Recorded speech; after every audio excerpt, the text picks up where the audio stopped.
Chers amis auditeurs, bonjour, bienvenue parmi nous.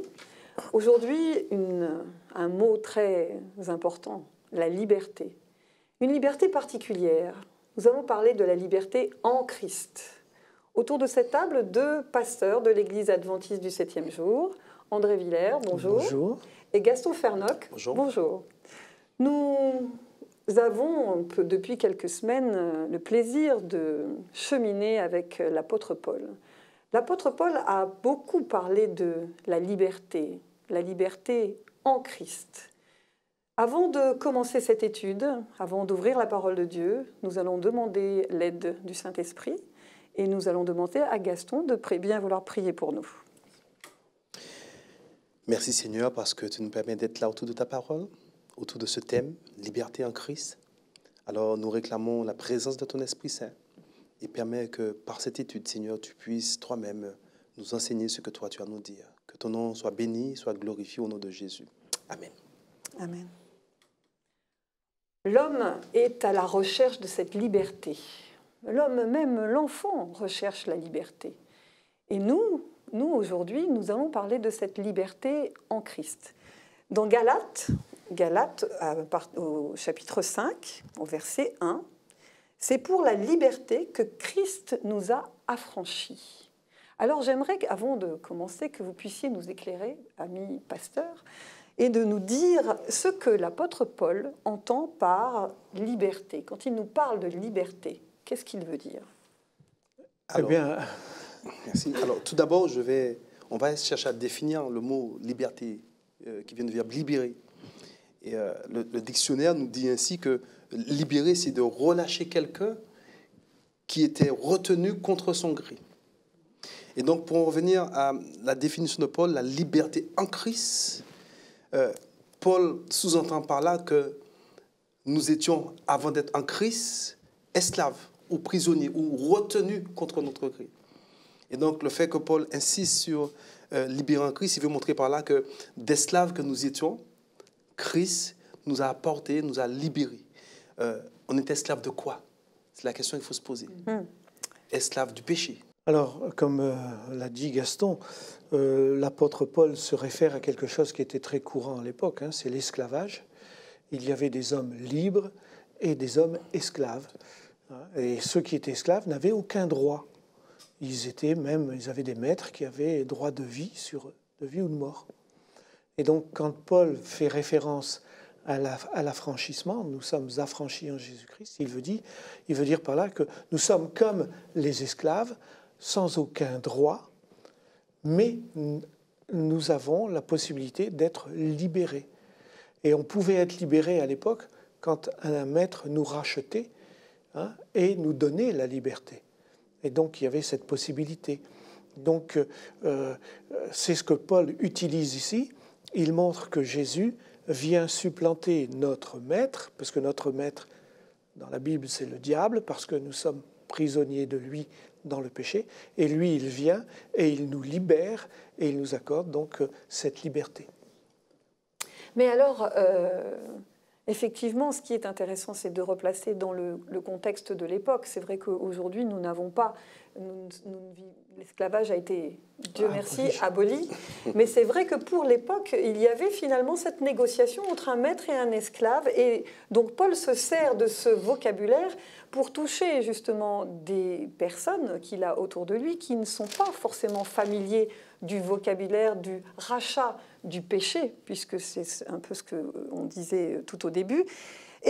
Mais il y a quand même un danger à cette liberté.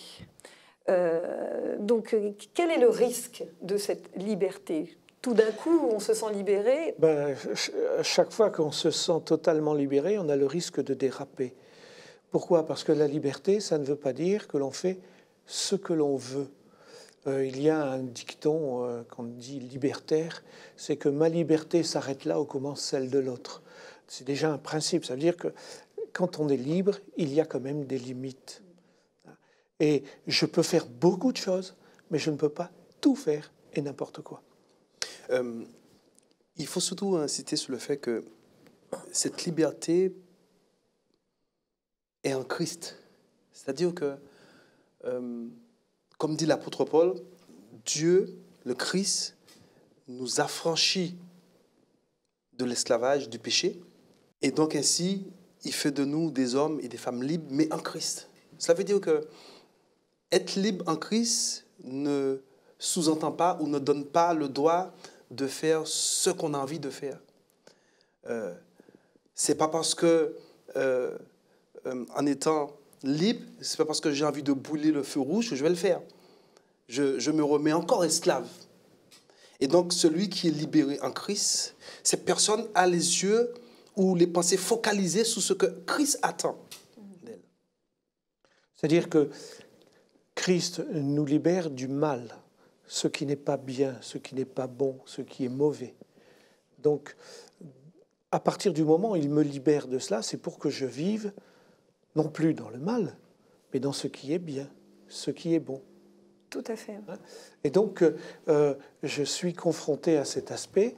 Si je me mets à faire le mal, je retourne dans l'ancien esclavage. Donc, Paul nous dit, vous êtes affranchis, vous n'avez plus besoin d'y aller là, vous n'avez plus besoin d'obéir à ce maître qui vous oppressait, vous avez un maître qui vous a libéré pour faire le bien. Donc, nous devons marcher. Et c'est pour ça qu'il faut insister sur le fait que lorsque le Christ nous libère, il fait quelque chose d'extraordinaire. Il nous donne ce que la Bible dit, l'Esprit, le Saint-Esprit. C'est pour ça que dans Romains chapitre 8, il est dit que la loi de l'Esprit de vie en Jésus-Christ m'a affranchi. Et sinon, celui qui est libéré en Jésus, Dieu lui donne le Saint-Esprit pour permettre à cette personne de mener une vie conforme, une vie selon sa volonté. Je cherchais à vous faire dire quelque chose, mais je vais vous pousser un petit peu.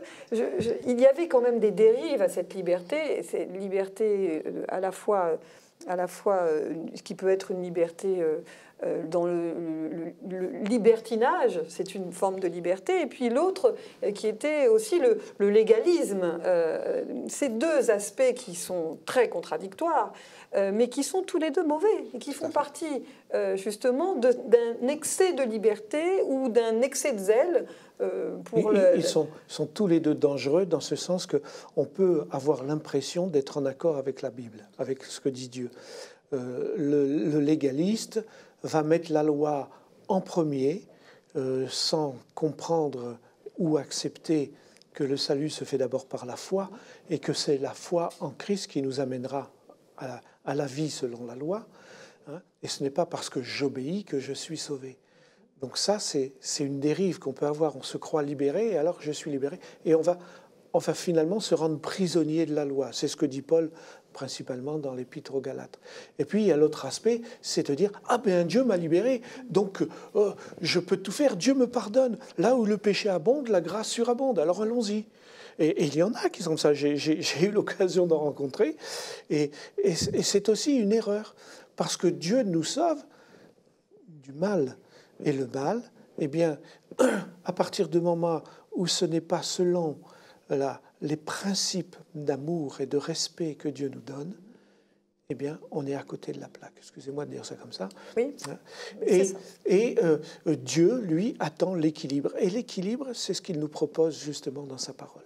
Alors si on reprend le texte que je lisais en introduction dans Galates 5, c'est pour la liberté que Christ nous a affranchis. Demeurez donc fermes et ne vous laissez pas mettre de nouveau sous le joug. Ce joug, quel est ce joug? Quel est ce joug qui pesait sur nous avant de découvrir finalement cette nouvelle liberté en Christ? Alors, lorsqu'on analyse un peu les écrits de Paul, effectivement, le joug dont il est question, il emploie plusieurs termes pour pouvoir exprimer ce joug. Le joug dont il est question pour les Galates, c'était le joug d'être à nouveau sous la loi. C'est-à-dire que lorsqu'on regarde le contexte de l'Épître aux Galates, les chrétiens de cette église voulaient revenir à la circoncision. On leur faisait comprendre qu'il fallait être circoncis pour être totalement libre en Jésus-Christ. Or, Paul justement insistait sur le fait pour dire non, puisque Dieu nous a libérés de la condamnation. Nous ne sommes plus sous la loi. Alors, l'expression sous la loi veut dire sous la condamnation de la loi. Malheureusement, certaines personnes peuvent utiliser cette expression en disant que la loi est abolie. Non, on n'est plus sous la condamnation. Donc, lorsque Christ nous libère, il nous montre par là qu'on n'a pas besoin de faire quoi que ce soit pour être sauvé. On n'a pas besoin d'être circoncis. On n'a rien à faire pour être sauvé. On n'a qu'à accepter ce salut, la gratuité de la grâce. Et le jour dont il est question, c'est le jour d'être sous la loi. Mais ce jour-là aussi, le jour d'être sous la loi, amène aussi à ce qu'on appelle à l'issue fatale qui est la mort. Dans l'Épître aux Hébreux, chapitre 2. Dieu nous a libérés de l'esclavage, étant sous ce diktat de la mort. Et donc, la liberté en Christ nous libère non seulement de la condamnation de la loi, mais aussi de la mort éternelle. Amen. Alors, Paul a amené les gens de l'Épître aux Galates, qui, dans une certaine proportion, peut-être même une certaine majorité, étaient des païens convertis, à croire qu'ils étaient sauvés par la foi en ce que Jésus avait fait pour eux, ils y croyaient.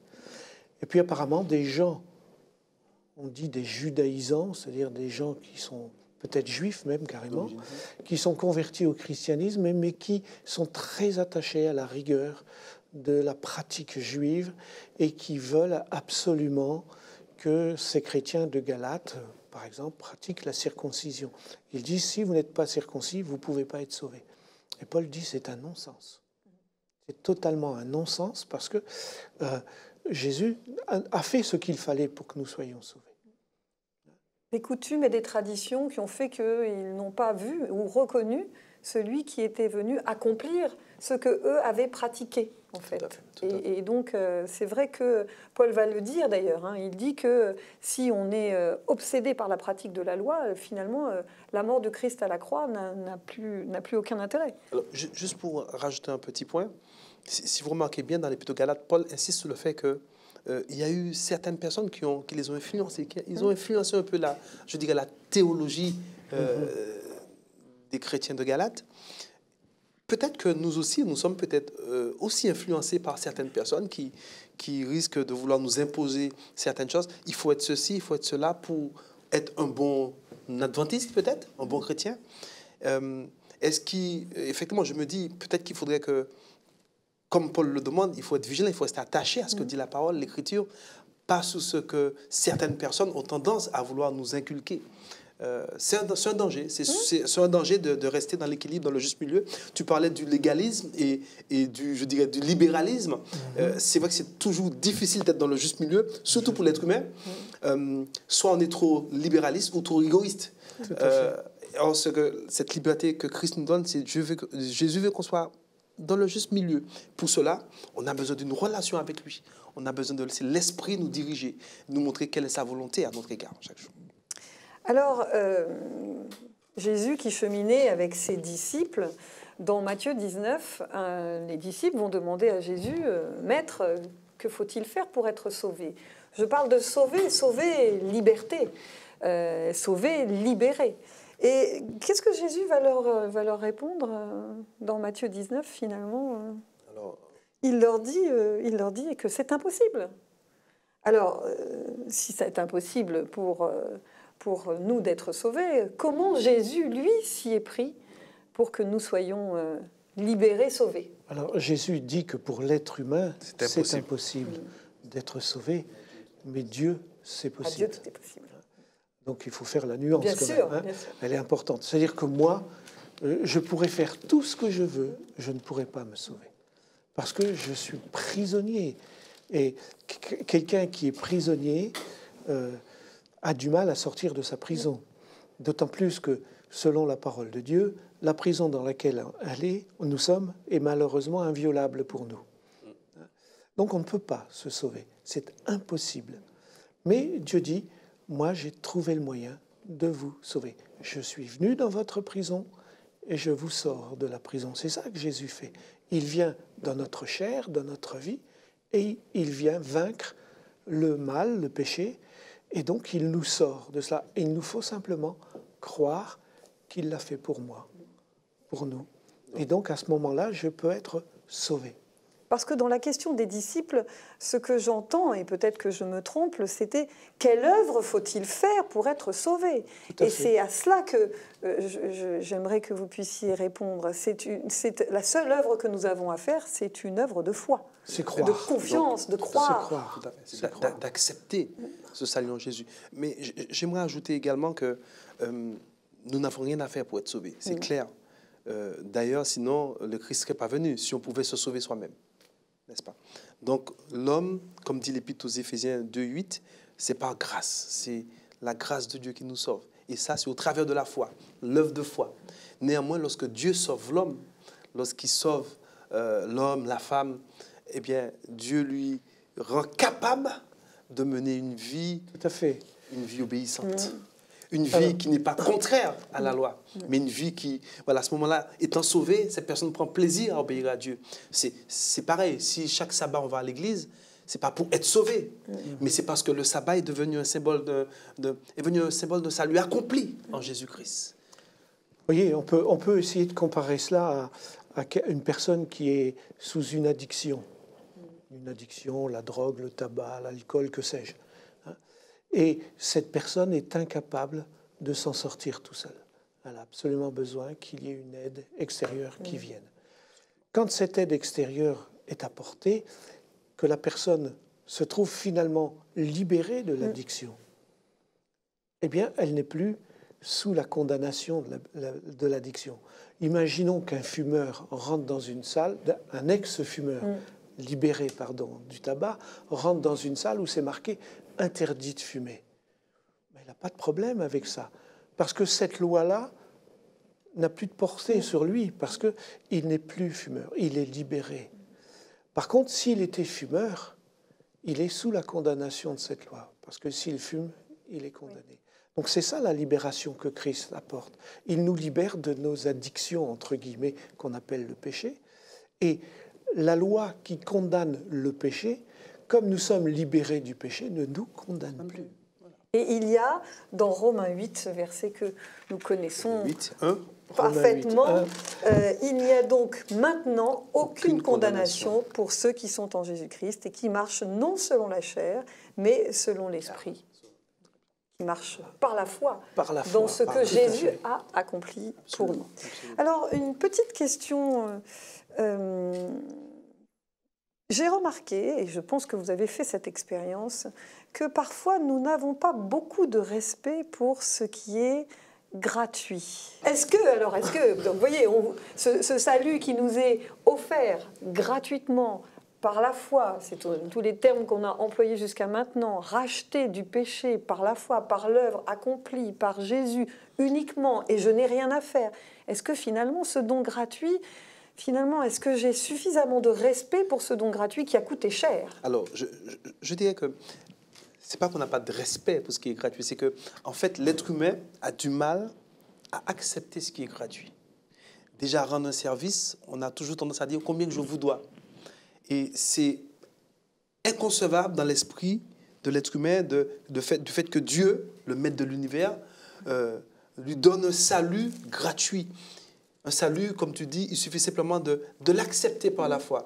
Donc, on a toujours tendance à dire, mais il faut quand même faire quelque chose. Il faut quand même faire un petit pas. Donc, ce n'est pas qu'il y a un manque de respect, c'est que nous sommes dans une nature ou dans une mentalité qui fait qu'on a toujours besoin de justifier ou de donner ou de payer. Voilà, donc, oui, je dirais que... Il y a quand même une sorte de paradoxe quand même. Un jour, j'étais dans un supermarché à faire des courses et il y avait un monsieur publicité qui annonçait toutes sortes de soldes, etc. Puis des produits qu'il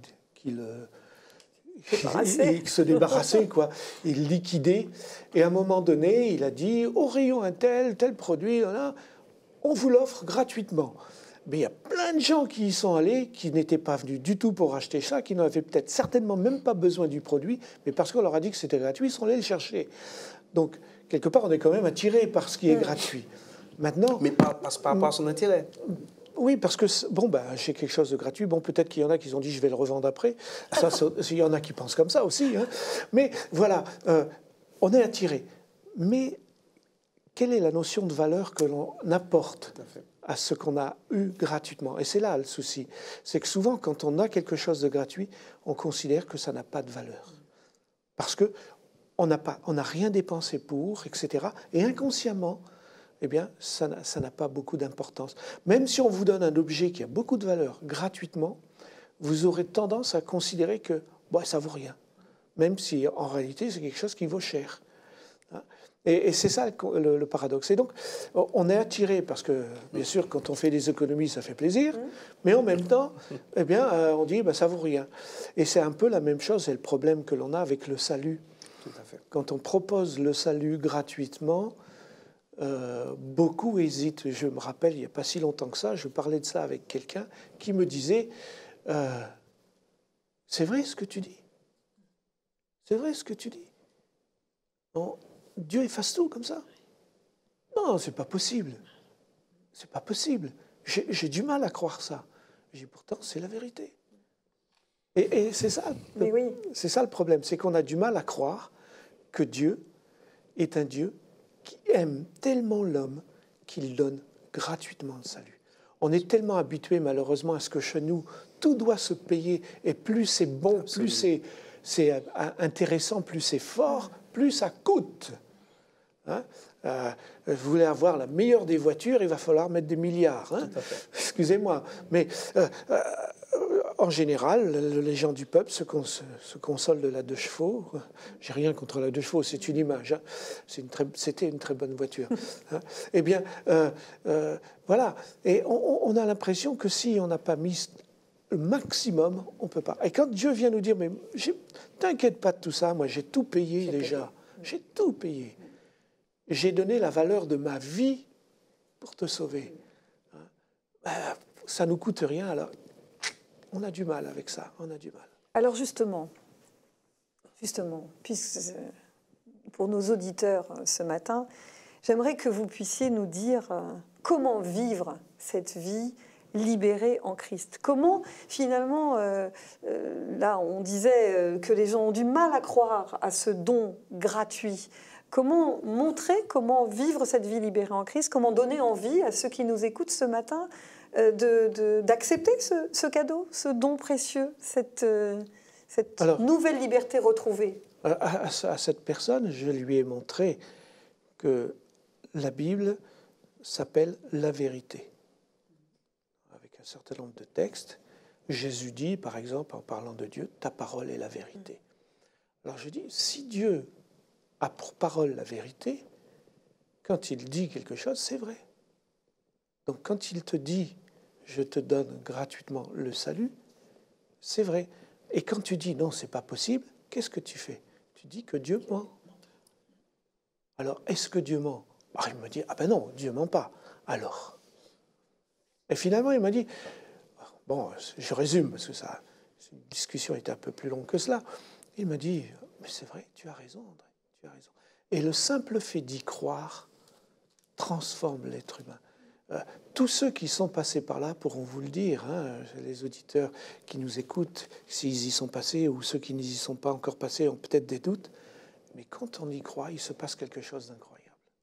Il se passe en nous, justement, on donc dit que nous soyons convaincus, déjà nous, voilà. Nous devons être convaincus. Il faut être convaincus et on voit une transformation, on regarde le monde, on voit les choses tellement différemment que c'est merveilleux. On n'est pas des gens dans la béatitude, idiots, etc. Non, on voit le monde tel qu'il est, réel, mais en voyant aussi cette puissance de Dieu qui agit pour le bien des êtres humains. Alors, moi, je dirais à cette personne que, pour aller dans le même sens que le pasteur Villers, que Dieu se tient derrière chacune de ses promesses. Lorsqu'il nous dit qu'il nous a libérés, c'est qu'il nous a libérés. Donc, je dirais à cette personne de jouir pleinement de cette liberté en Christ. Elle n'a pas à se poser des questions si elle est vraiment libérée. Dieu t'a libéré en Jésus-Christ. Donc, cela nécessite à ce que cette personne garde le contact avec ce Jésus. En fait, le vrai danger, c'est de perdre le contact avec Jésus.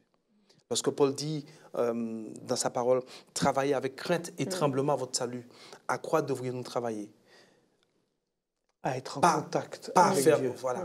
Et le vrai problème danger, que nous avons, voilà. justement, comme tu dis, c'est que nous voulons faire des choses. Voilà. Nous voulons faire. Alors que Jésus dit non, reste en contact avec Voilà, moi. le vrai et danger, moi, je c'est te de perdre le préfère. contact, tout à fait. C'est Dieu qui produit le vouloir et le faire. C'est Dieu Donc qui il faut produit. faire confiance à Jésus. Le Seigneur nous a dit qu'il nous a libérés. En nous libérant, il nous a donné l'esprit qui nous rend capables de mener une vie de sainteté. Amen. La Bible, c'est aussi ce qu'on appelle la bonne nouvelle. Alors la bonne nouvelle, ce matin, c'est que vous êtes libérés en Jésus-Christ.